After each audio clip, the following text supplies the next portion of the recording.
He's about 455 yards away. He's going to hit about a 2 iron, I think. This is the School of Motion podcast. Come for the MoGraph, stay for the puns.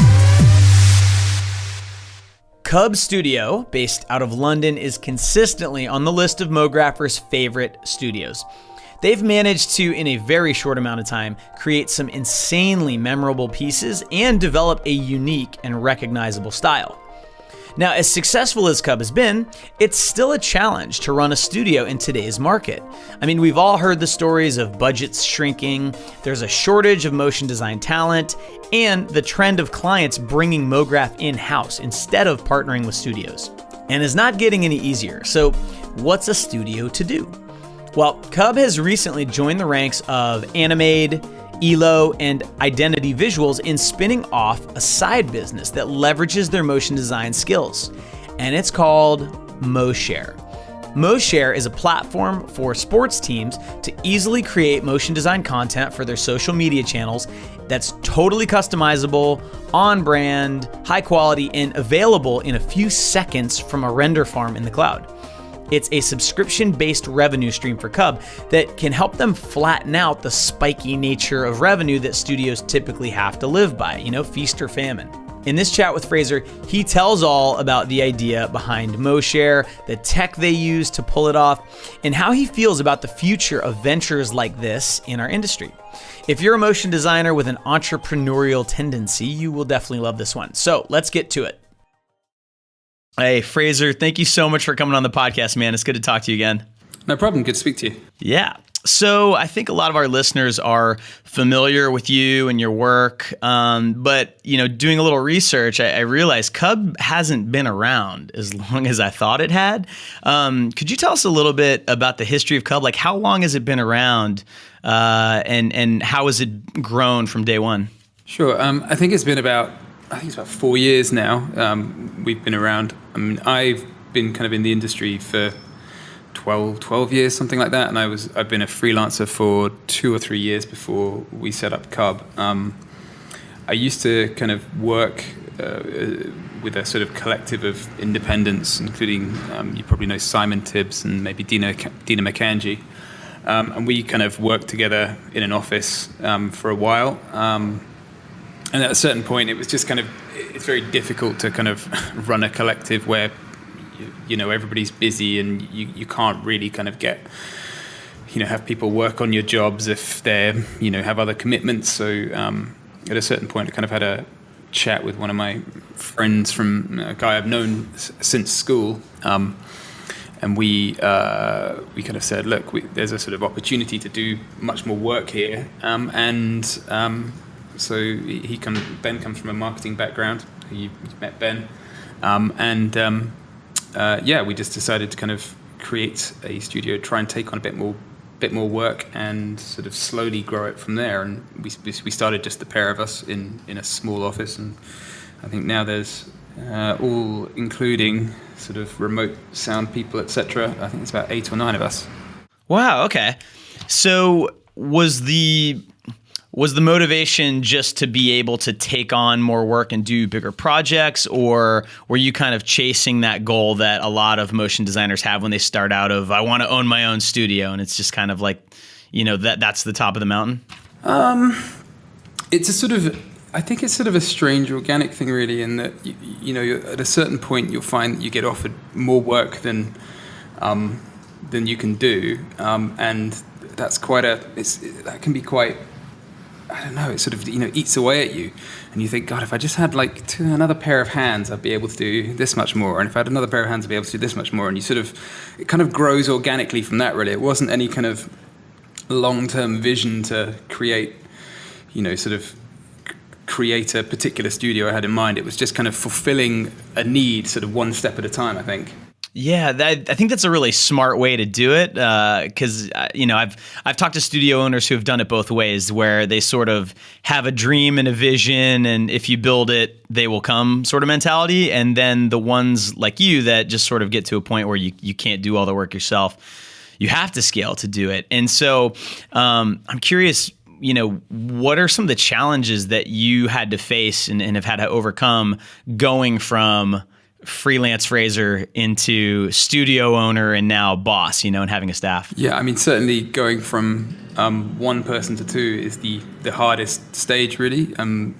Even if you're kind of doing well, Ben is kind of a managing role in our company. So, in terms of kind of, boots on the ground, people animating, you immediately kind of halve your effective income from a standing start, at least. And so there's a real sort of onus on the pair of you to kind of generate twice as much work, essentially. Then, of course, you need to take on other staff and start managing them, which sort of takes your time away from what you're doing, and necessitates kind of other, a lot more of a managerial role. But we've always kind of tried to keep that quite minimal, really, and not expand too fast and not take on people who are too junior and require too much kind of hand holding. So it sort of gets easier every little kind of incremental expansion, but those sort of early first hires are quite big jolts to the system. Yeah, you brought up a really good point, which is an issue that I think every studio faces at some point, and it's just kind of one of these things that if you get lucky, you manage to avoid doing it, is expanding too fast. And one of the things that's interesting to me about Cub is that you're a principal, you're an owner of Cub, and you're leading other animators, but you're also still animating and designing a lot. I'm curious how you juggle those two roles, being the boots on the ground animator, but also having to manage 3 or 4 other animators, or even directing entire jobs. I think you kind of we sort of try it with the guys that we work with. We try to kind of teach them early how to construct a whole piece, give them as much autonomy as possible, really, because if you sort of build a system that is essentially a pipeline, then it's always going to come to you. There's always going to be a bottleneck around your time, and you're not really kind of then solving the issue of expansion. It's sort of you really have to kind of delegate, give people as much to do as possible, and sort of allow them to kind of learn that way, I think. Otherwise, like I say, you're just kind of creating a sort of factory line that all has to go through you still. That's really interesting. So you're saying you decided to build a team of self-sufficient artists that can essentially take a project from start to finish, rather than build a design arm, an animation arm, and then sort of like art directors and creative directors. So does Cub not really have like a pyramid setup the way a lot of bigger studios do? No, not really. When I started a company called Mainframe, and it was so long ago that nobody was really hired as an animator. We were all kind of illustrators, designers, and so we kind of oversaw all our own work from concepting and star frames through to fruition, and so that's kind of how we have the guys work here. Most they're all, as well as animators, like they're decent illustrators and designers, so the kind of onus is on them to see everything through from conception to fruition, really. We'll do a lot of the scripting and directing, but they'll all work on their own style frames. They'll all kind of have, to the extent that we can manage it, that we try to kind of keep everybody on a single project and work the whole way through. That's not always possible, and often they'll end up working on each other's stuff. They'll often we'll encounter tight deadlines, so we have to kind of all feed into a single project, that kind of stuff. But for the most part, we like to keep it that sort of responsibility of a kind of project yourself. And that's very different than other studios, and it's interesting to think about that. Do you find that creates any issues or difficulties staffing? Because I would imagine that to find, what you're looking for are people who can think conceptually and can design and can animate and have storytelling chops, because a lot of your work is very storytelling heavy. Do you find it hard to find people when you're looking for staff or for freelancers? Yeah, to be honest. Yeah, it is. It's very difficult to, obviously look at kind of, especially junior designers' portfolios and sort of decide, not only kind of, what's their sort of input into anything, but like what they've kind of essentially directed. That's sort of what we're looking for, is to kind of create out of our designers, we try to make them into directors so that they know how to do everything from start to finish. So you need some kind of indicator that that's going to be possible when you look at their work early on. So it's kind of trying to find the major thing that we find is, like, if somebody's done a number of personal projects, you can derive so much more information from that than you can anything with a kind of logo bolted on the end, because that that's essentially them, that from like I say, from concept through to kind of completion, you'll kind of learn a lot more about those designers from the pieces that they generate just for fun. Yeah, I mean, we've heard that from basically everyone who runs a studio and everyone who books freelancers, is that they'd much rather look at your personal work. And in your case, it just makes total sense logically, because if you're looking for artists that have the potential to just direct an entire motion design piece for you, that's what you need. But as far as a business owner goes, like business owner Fraser, I would imagine that that's going to put a cap on the size that Cub can grow to, because there's only, I mean, I'm sure from looking at reels and working with people that, maybe the top 2 to 3% of motion designers working out there are capable of doing all of those things at the level that Cub demands.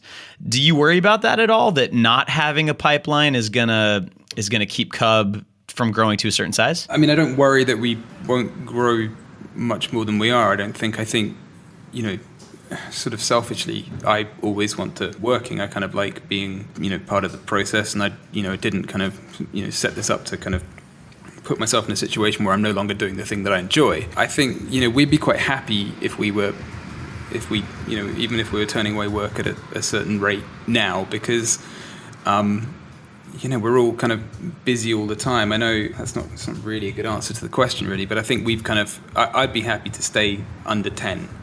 I don't really see a kind of great need to expand to 20 or 30 and sort of end up essentially just sort of creative directing the whole studio. Yeah, and it seems like there's not many studios that grow from your size to 20 or 30 where the principals are still in the trenches animating every day. I know that, your neighbors, I think they're right down the road, right? Animate are pretty close to you. Yeah. Yeah, I think they're about that size. They have at least 20 people now.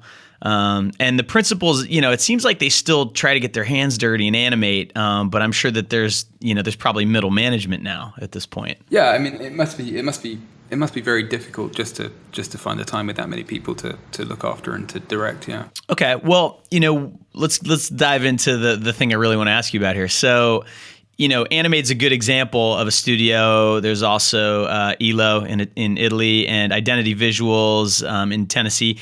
A lot of these studios, not the really big ones, but the small to medium-sized ones, they're spinning off secondary businesses where they're kind of leveraging the motion design skills they have, and they're turning those almost into a product. Identity Visuals is working on a game, and Animate created boards, which is a tool for designers and animators.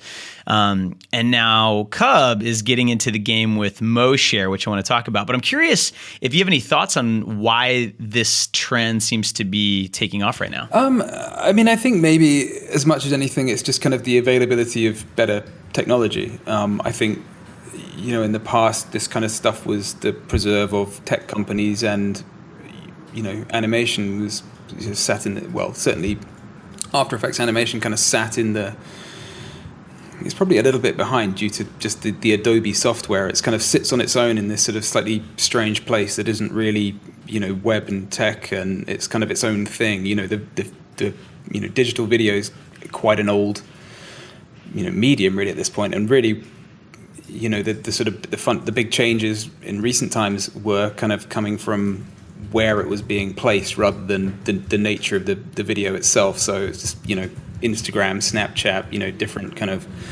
formats. I think, just some of the things that have kind of come along and, that we've been playing with have been, have fundamentally changed the way that we've kind of thought about the types of work we can produce. So basically the barrier to entry has lowered so much that you can now try these things without needing venture capital and stuff like that?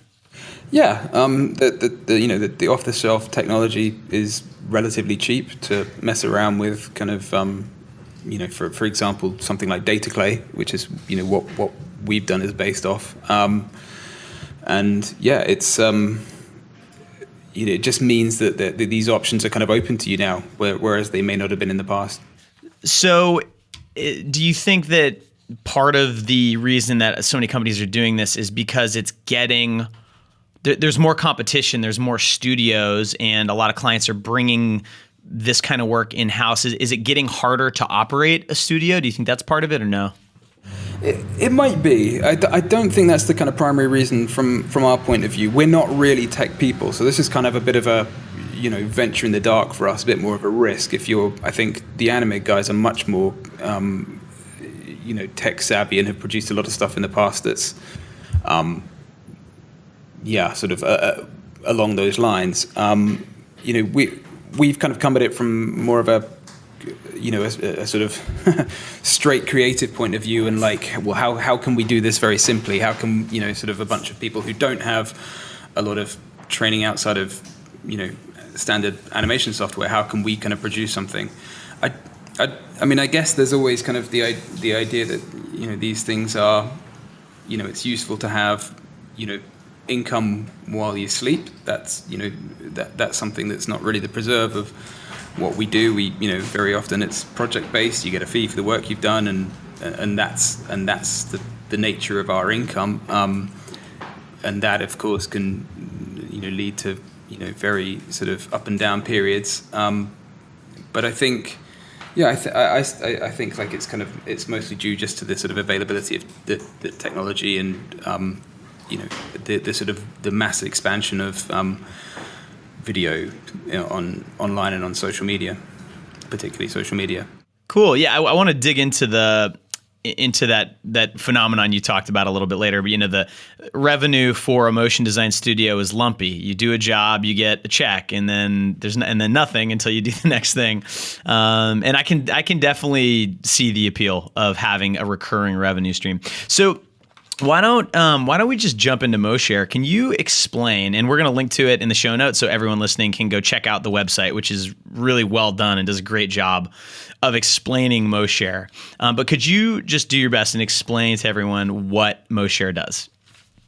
Yeah, it's essentially a way to help teams, leagues, and brands present high quality, engaging motion graphics in their social media feed.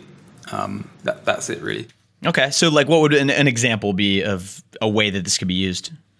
Well, from our point of view, we work with a lot of teams and leagues and enterprises. So we kind of looked at it as like, well, how can we, looking at, I mean, if you're a fan of sports of any sort, you'll probably follow your teams on Twitter and Facebook and know that a lot of the sort of content that goes out is, pretty basic, really, technologically speaking.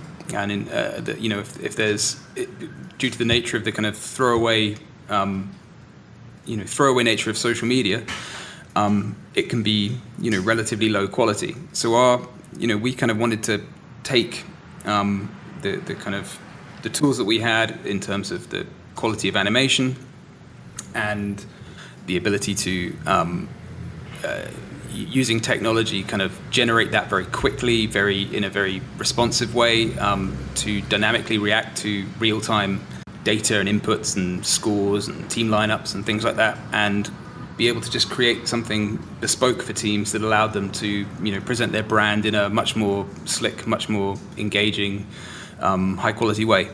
All right, so a team, someone on I was about to say soccer, but I'll say football. Someone on a football team scores a goal. Normally, the Facebook page, they'd put a still image, and someone on their social media team would type out, so-and-so scored a goal.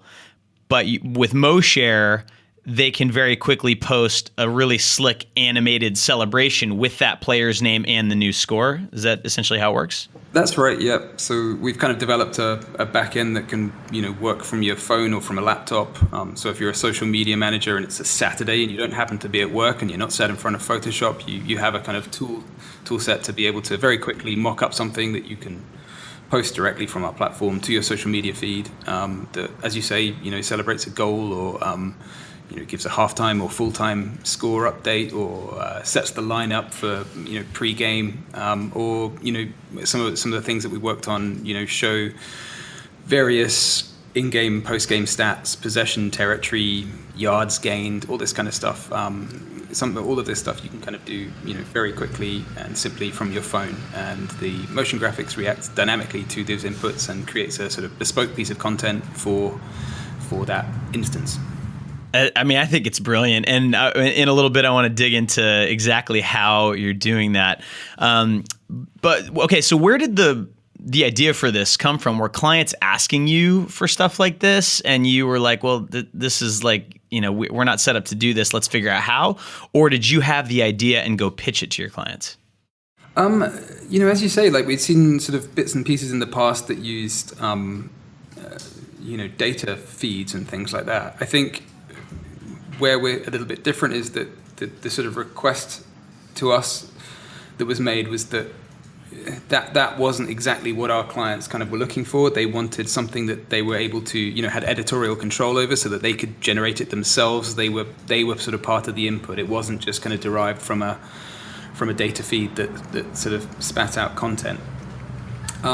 We kind of saw it as, it wasn't so much that we were sort of asked for it. It was just that it sort of became quite obvious from playing with the tech and these simple plugins that it was just something that would be very, quite straightforward to build, and it sort of seemed like a bit of an open goal, really.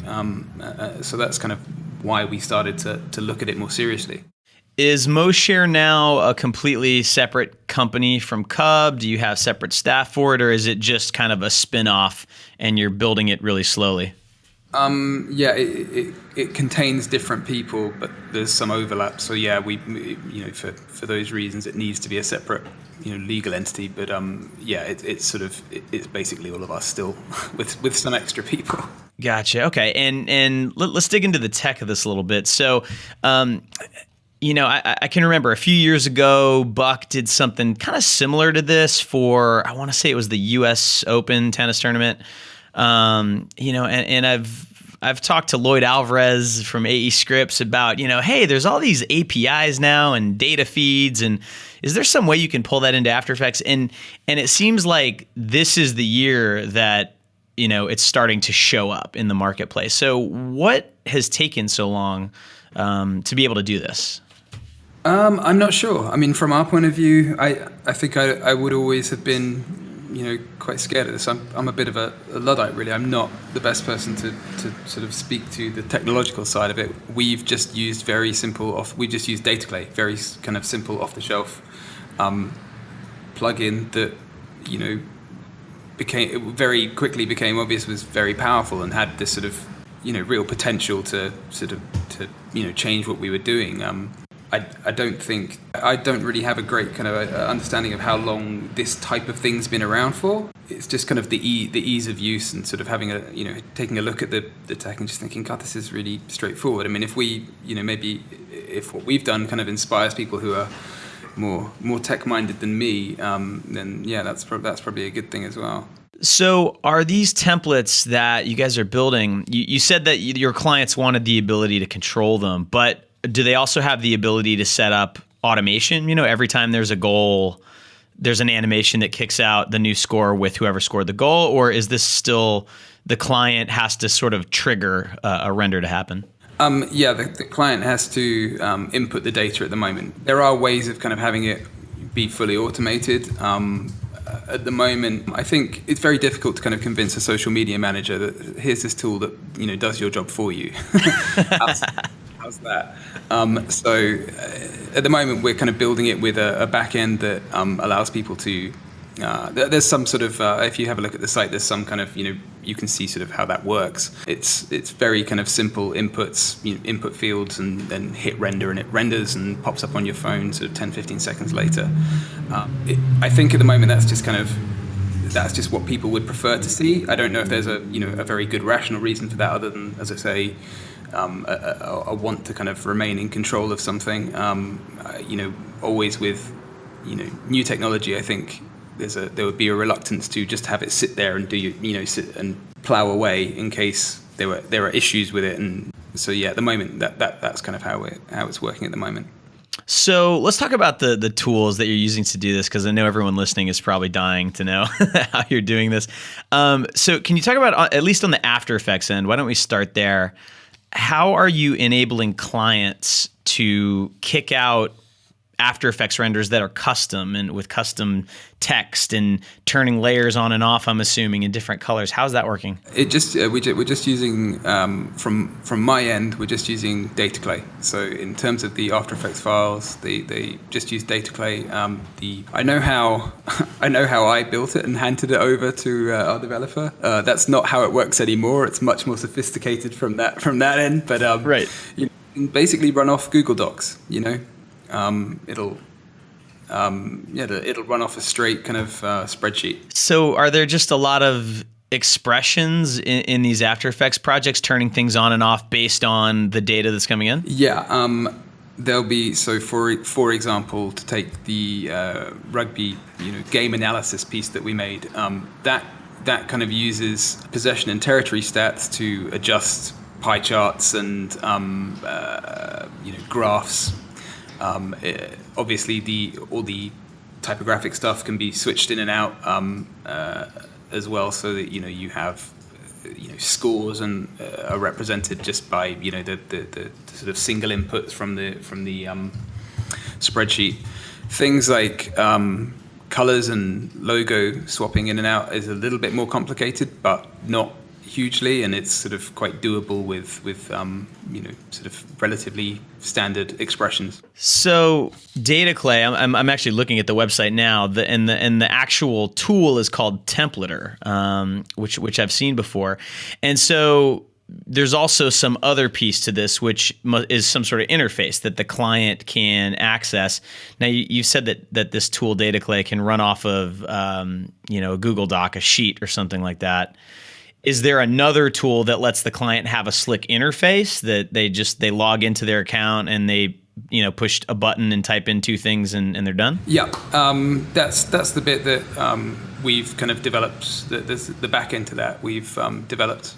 I'd love to tell you more about it. I don't know about that part. That's not my area of the company.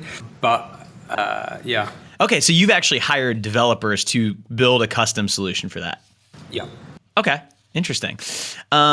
So I'm curious about how that was for you, because even though you're not the one coding it, I have some experience now working with developers and having sort of a vision for what I want, and then having to translate that into words that an engineer can take and turn into code. I'm curious how that process went for you. Was it pretty easy, straightforward, or were there some bumps? Yeah, it was sort of relatively serendipitous, actually. So we had kind of built the, one half of the bridge, so to speak, and we were kind of thinking about how we were going to go about working out the rest of it, the complicated part. And Aaron, who's our developer guy, kind of emailed us one day and said, I see what you've done. It's a little bit like what I've made. We sort of got him in. He showed us something he'd kind of built from a development point of view that essentially was the other half of the bridge and stopped the divide between the two, this being a single kind of piece of kit, really. And so from there we just said, right, well, we should do this and make a company out of this, and that's kind of where we are now. But really it was just kind of finding somebody who'd almost to ape what we said earlier, who'd as a project in his spare time had gone and found out how to do everything that we didn't know how to do. So if I'm one of your clients, if I'm a social media manager for a sports team, and I want to make I want to have our team tweet out the halftime score with some stats, how does that work from the client end? Well, how would they kind of engage us? Yeah, how do they get the render to go where they want and be able to post it? Okay, there are a couple of ways. So assuming that we've already built this template, they've input their data, they've got their video up on their screen, you can post it directly from there through to, at the moment, Facebook, but I think we'll be able to do that to Instagram and Twitter fairly soon. or you can download it to your phone or your laptop and re-upload it that way. So there's an ability to add copy to that. That's super slick. I kind of want to try it. So you just brought up something. We kind of skipped over an entire step here, which is that you have to first build and design a template. So how is that process different than if you were just doing, or is it different? Like, is it different than doing just a standard sports package for, a TV network, or is it more complex because it's, you have no idea how the client's going to customize this thing. How do you manage that? Yeah, that's a good question. It's the most important thing is understanding what you're working with at the beginning. So, if it's something as simple as we developed a piece for the NFL that just kind of shows scores, end of the, game scores. So part of that, they want to show the team record after the game as well. That's kind of something that needs to go in. And when you sort of break it down, the things that sort of become that aren't immediately obvious but are extremely important are, well, did the game go to overtime? How do we show that? Did it go to double overtime? All these kind of little potentialities that are thrown up every now and again that sort of mean that there are these other considerations to kind of build into any given project. It has to sort of be able to handle all the potentials of the sport that you're dealing with. So sort of once you've got that together, it's then kind of akin to standard sort of animation project where you kind of present storyboard basically and star frames, and this is exactly what it's going to look like.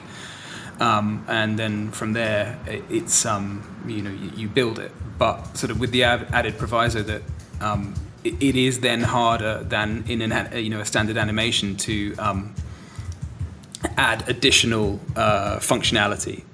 So if they're like, we want to show red cards or yellow cards, say it's football, that becomes a lot more of an issue. So explaining that to the client has is one of the kind of the things that's kind of that's different to our usual kind of method of working, that you really need to decide beforehand what this tool is going to do for you.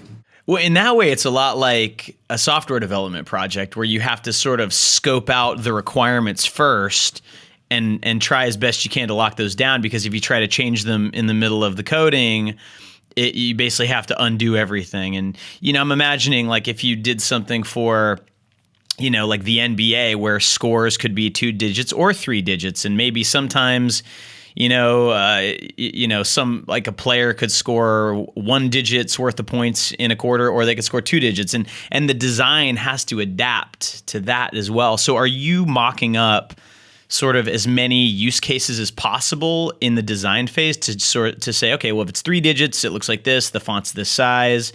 If it's 2 digits, it can be a little bigger. Like, are you going through that process? Yeah, you kind of have to, plan for the best and worst case scenarios. So I think, for example, the Tampa Bay Buccaneers is the longest name in the NFL. I think Buffalo Bills might be the shortest, or San Francisco 49ers, something like that.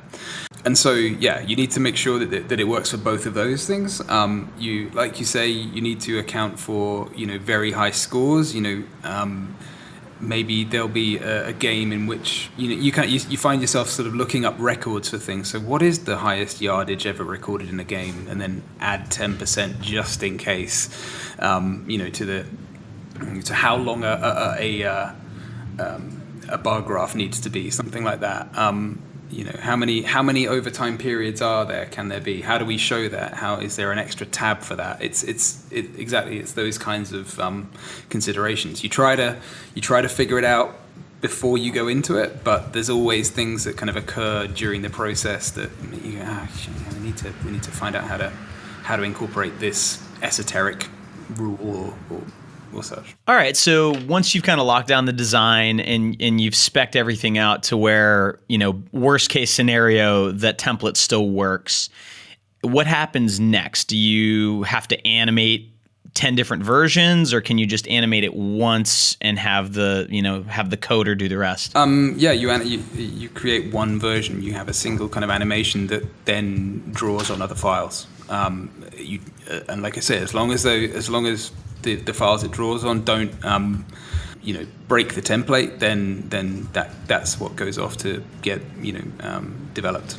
So something that we've worked on recently, we've been working with a font that we've realized doesn't cater for particular German, umlauts and things like this. Right. Little sort of. So it's those kinds of things that you try to kind of weed out before sending it off for development. But yes, it's a single file.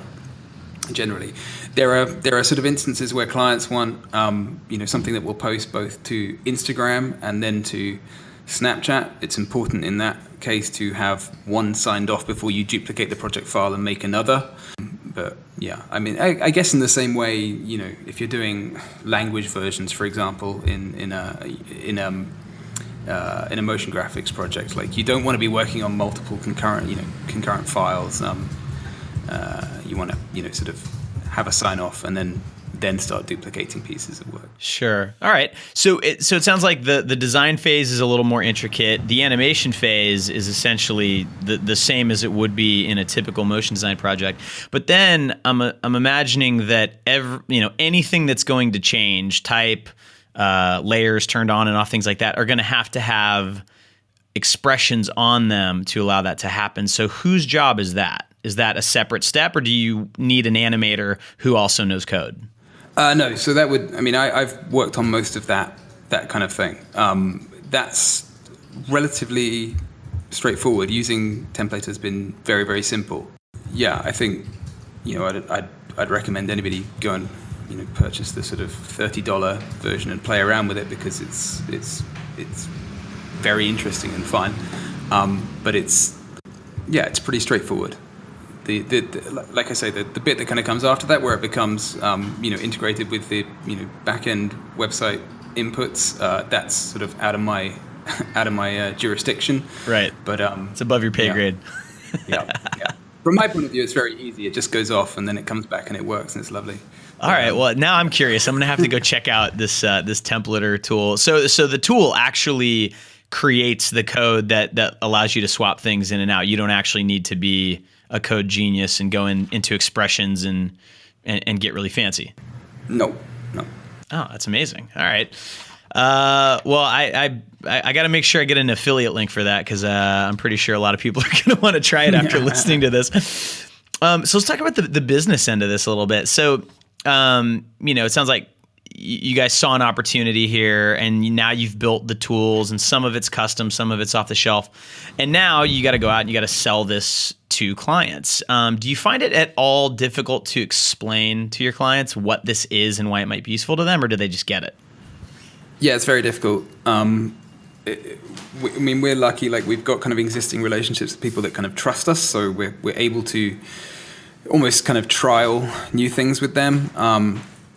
So that's kind of, obviously we're at the beginning of kind of several, the sort of winter the autumn winter seasons of the kind of a lot of the winter sports, football, American football, that kind of thing. So this year we're sort of demoing it and trialing it with a number of teams and leagues, with a sort of eye to the future of, once we've got kind of working demos that we can point to, that we can say, look, this is how this team uses this. This is what can be done here. This is how they're using it differently. This is how it fits with their branding. This is how, this is how it sort of integrates within their campaigns.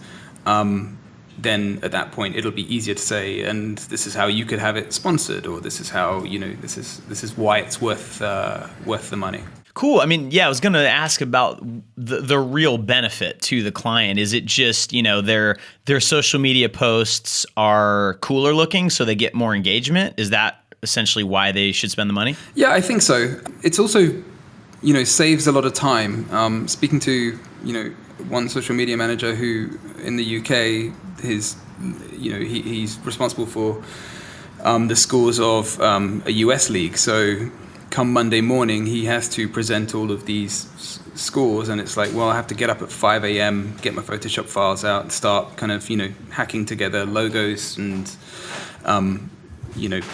template files and everything like this in order to have it ready for like people's trip into work at 8 a.m. If we can help him out and give him something that will do it in 2 or 3 minutes, it's gonna make his life easier. as well as hopefully making the content more exciting looking, more engaging.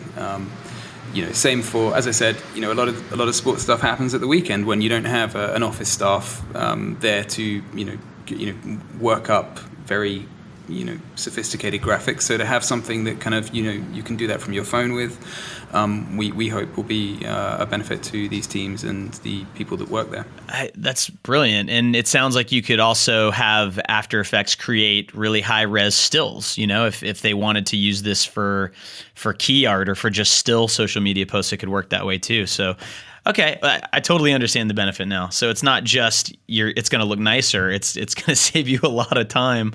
Okay, so how scalable is this? And actually, before you answer that, I'm curious, how are you rendering these things? Do you have a computer like in Cub somewhere, like in a closet that is just constantly doing this, or is there a better way to render these things out? They render in the cloud. I'd love to run it through a far cheaper sort of machine sat here, kind of just checking out renders. But it's unfortunately like, you need a more reliable internet connection than ours is, which sort of needs weekly love and attention.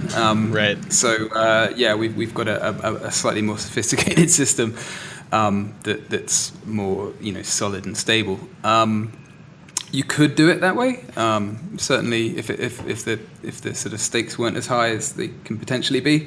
But yeah. So, are you using just like a cloud render company to do this, or did you have to set that up yourself as well using Amazon or Google or one of the cloud services?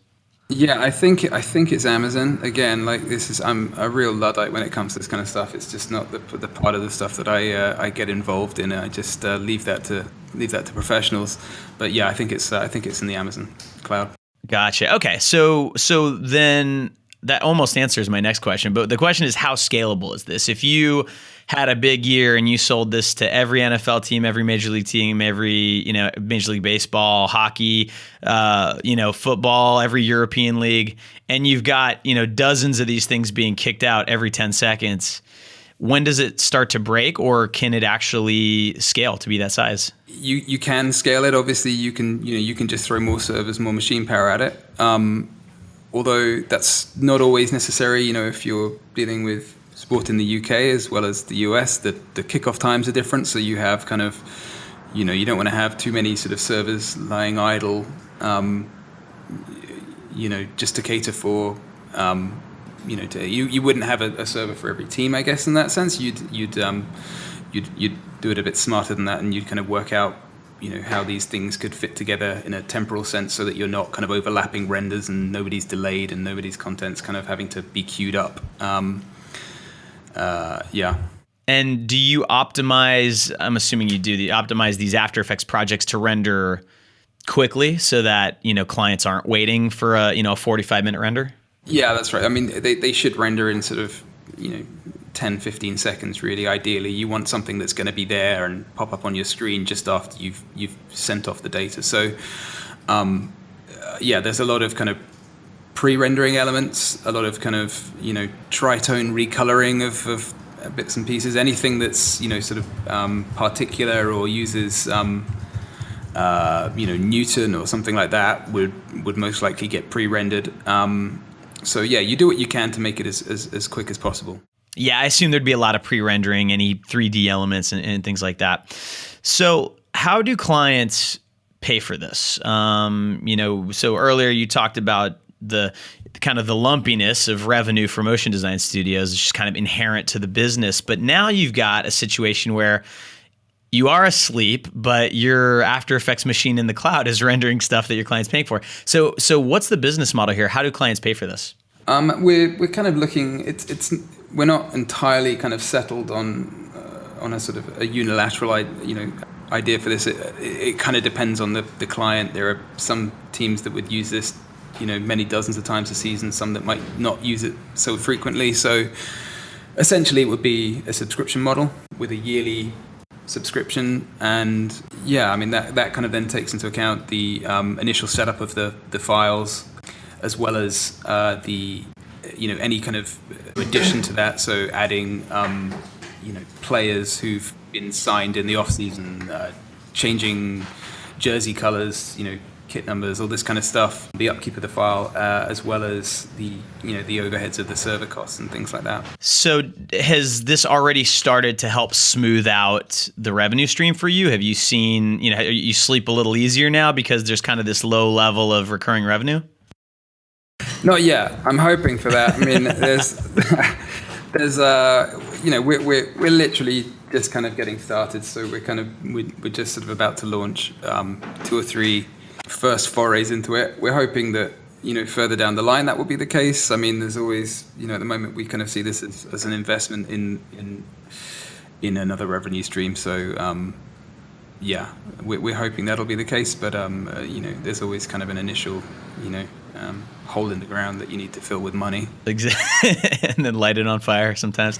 Yeah, I see. I'm really excited to hear about all this stuff because, having a lumpy revenue stream is a big challenge. It's something School of Motion deals with and something we're trying to figure out as well. And as a business owner, it can be really, really scary. And so anyone who owns a studio listening to this is probably thinking the same thing. Like, oh, it sure would be nice if there was a way that, we could sort of have this flat level of revenue that never goes away. And that's why the subscription model is so appealing.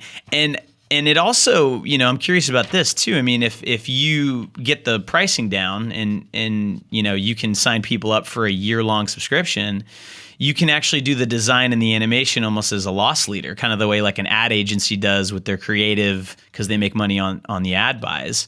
Are you thinking like that far ahead? That my brain kind of just goes right there. I don't know if that's normal, but are you thinking that far ahead? Like, could this actually influence Cub's business model too? Because now you've got this extra revenue stream. Potentially, I guess I haven't really I sort of just look at it as, like I say, that sort of side of the business is another thing that's taken out of my hands because I don't think that in those terms. For me, it's just like, it's a really fun new kind of, tool to play with. And another, I guess, it's another place to put motion graphics and animation that doesn't, it doesn't quite exist at the moment. So that's how I see it, I suppose. Another place that it would be good to see more interesting animated content from our industry. I guess further down the line, but like I say, I'm not the financial guy either. Well, let me ask you a devil's advocate question here. So you've basically figured out how to create a robot that makes beautiful motion design. And I know it's not that simple, but some people might look at it that way. Does it worry you at all that this content that is being created by MoShare is so disposable? It's designed to be looked at once for 2 seconds and never looked at again. Does it worry me? Not at the moment. I mean, we're kind of finding increasingly that more and more deliverables include social deliverables. And like you say, I guess there's kind of a people don't want to spend a lot of money on a GIF. Although it takes all the same kind of tools and mechanics to generate a GIF as it does a sort of 1080 kind of video. Right. So there's already kind of that culture of clients seeing it as any kind of motion that sits on that media as being slightly disposable. I guess I see what we're doing is kind of reacting to that and saying, well, here's a way that makes that maybe more in line with what you're thinking in terms of pricing. Yeah, and I totally agree with you. And I think that it actually is a really smart response to this trend of having ad agencies and clients ask for more and more and more for less and less and less, is if you can find out a way to automate some of the tedious parts, which in this case is the versioning, then you can take a little less on the front end and you can make it on the back end, which is something that studios haven't been able to do for a while. So I think it's really smart, Fraser, what you're doing. So right now, you're really focused on the sports niche. And I know that, the work that you've done in the past and your work doing logos for sports teams, obviously you're kind of entrenched in that industry. But do you have any thoughts on expanding out of the sports market? Yeah, definitely. I mean, we're here kind of out of, not necessity, but this is sort of where we swim at the moment. So this is kind of why we're dealing with the sports market.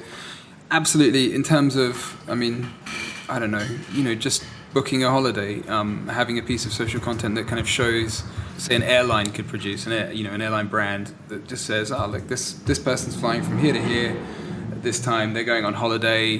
There's sort of any number of things that you could do with it that could sit in a social setting. I'm going to have an exhaustive list of ideas for that. There'll be people. I guess we're hoping that somebody in an ad agency will come up with an idea that we can help produce. But yeah, I mean, you could really do anything.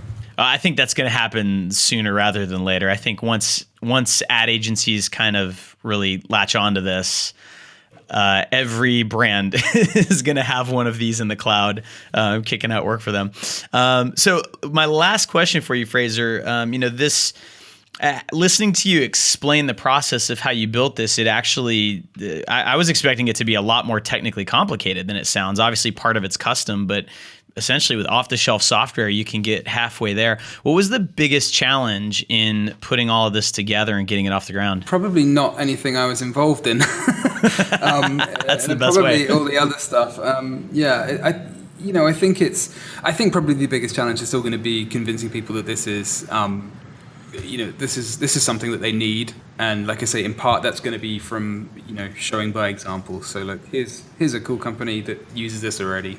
I don't know. It's been the hardest thing's kind of, been selling it to people and sort of showing that it has value. And that's going to be a kind of an ongoing thing, I think. Cool. Well, I think once enough people see it, it's going to be obvious. And the great thing about it is that because it's being used on social media, it's really easy to measure the effectiveness of it and to kind of look at metrics and say like, okay, when we use, MoShare content, it's got 20% more engagement. And that turns into dollars, man. And it's kind of what drives, that's what drives clients to you. So.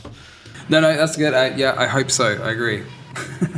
Well, we'll have to follow up and find out how this goes. And we're definitely going to link to MoShare and DataClay and Templater in the show notes. But man, thank you so much for being so open about this and kind of walking us through how you built this. And I'm really excited to see where it goes in the future. No worries. My pleasure.